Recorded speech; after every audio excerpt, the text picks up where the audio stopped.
Hi there and welcome back to Dukascopy TV. I'm Ben Jones. The political tension between China and Japan hasn't eased off as the dispute over the islands in the East China Sea continues. Joining me on the line to analyse the political situation and the global risks is Duncan Innes-Ker from the Economist Intelligence Unit. So Duncan, at the start of the year, Prime Minister Shinzo Abe compared Japan's relationship with China to that of the rivalry between Britain and Germany prior to World War I. Can you talk initially about why this comparison has been made? What are some of the issues between the two nations?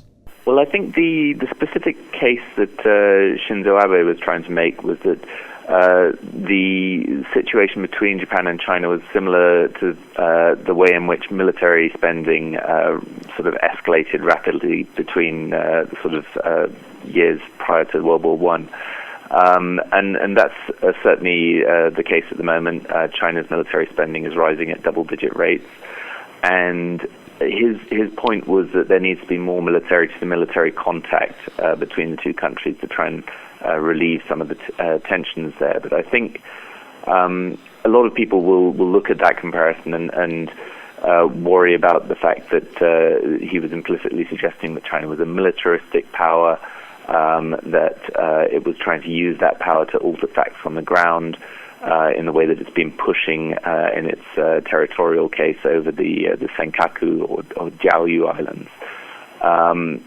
But I think the position is less sort of concerning than that, perhaps. China feels less militarized than the Germany of the pre-war years. So from that sort of perspective, I think we can be a little bit less worried. But nonetheless, there is clearly an issue with China's rising power challenging Japan's existing dominance in the region. Now, the tensions between the two do still have a link to sour memories from World War II, but both sides have said that any conflict would be a disaster. What happens if the situation continues to escalate, though? And in your opinion, is there a risk of conflict if it does? Well, I think it's certainly been noticeable that, and we are largely talking here about the East China Sea dispute and the row over the Senkaku Islands.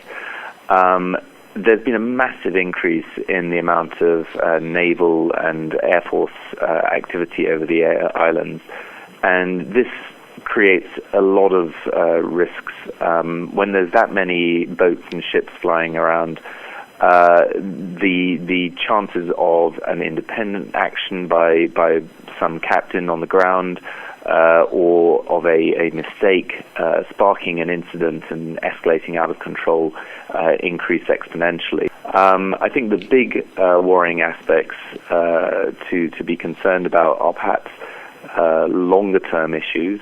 The first is that we are seeing increased levels of militarization of the dispute. Both countries recently forming national security commissions, both countries increasing their military spending at a relatively fast rate.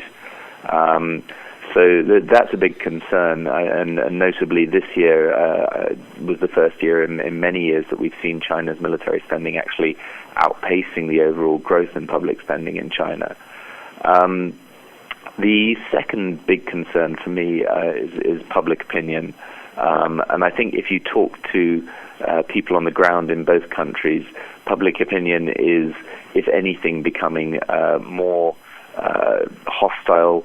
And in China in particular, the levels of sort of anger against Japan and against Japanese companies and firms, it's actually spreading in quite a worrying way.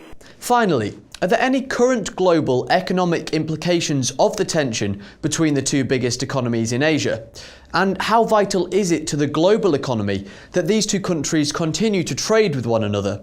Well, we're talking about the world's second and third largest economies in an area which also contains other major economies like Taiwan and South Korea.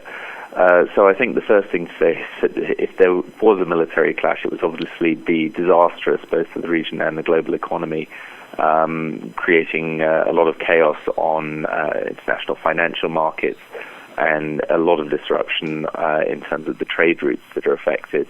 But the risk of an actual military escalation of the crisis is still relatively low.